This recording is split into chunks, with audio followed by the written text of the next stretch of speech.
प्रबल हो रहे थे तो कई टुकड़ों में बटा हुआ था भारत। तो 1708 में औरंगजेब जाता है, 1757 में प्लासी हो जाता है।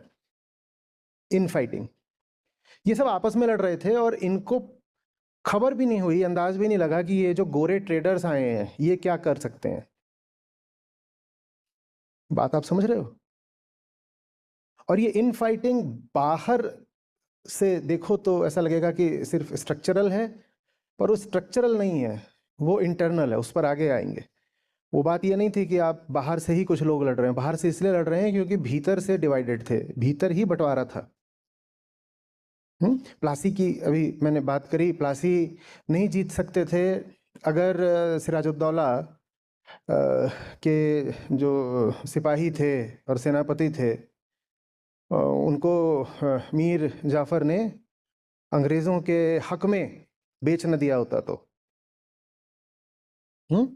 इसी तरीके से टीपू सुल्तान को नहीं हराया जा सकता था अगर अंग्रेज़ों को वहाँ पर स्थानीय समर्थन नहीं मिलता तो। एक लोकल कन्फेडरेसी बनी थी, उसमें हैदराबाद शामिल था, उसमें मराठे भी शामिल थे, नहीं तो टीपू सुल्तान नहीं हार सकता था।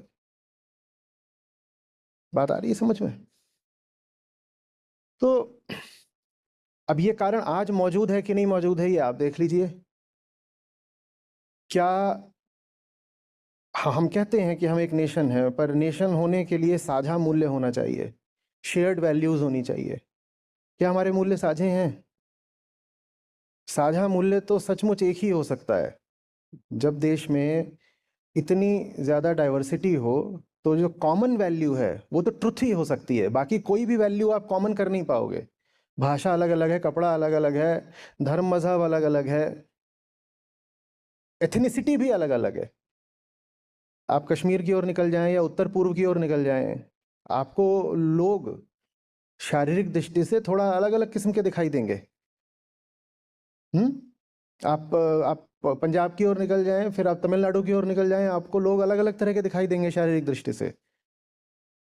खाना पीना अलग है, पूजा पाठ के तरीके भी अलग हैं, काफ़ी कुछ है जो अलग है। तो इन फाइटिंग की सारी सामग्री तो मौजूद है आज भी। जब सब कुछ अलग है तो हम लड़ सकते हैं, लड़ सकते हैं ना। तो शेयर्ड वैल्यू क्या हो सकती है जो हमें लड़ने से बचा के रखे? क्या हो सकती है? वो तो ट्रुथ ही हो सकती है, क्योंकि भाई इकलौती ह्यूमन वैल्यू है जो सबको पसंद है। फर्क नहीं पड़ता कि उत्तर दक्षिण पूर्व पश्चिम किधर का है, उसे फर्क।